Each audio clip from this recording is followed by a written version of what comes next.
Here's the donor section after I harvested those two pieces.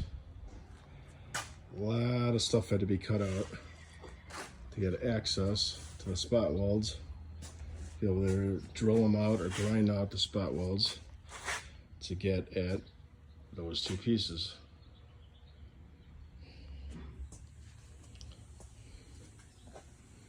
Whole quarter of a car. Now I'm almost ready to get rid of this outside of a few patch pieces I can harvest for it, which will allow me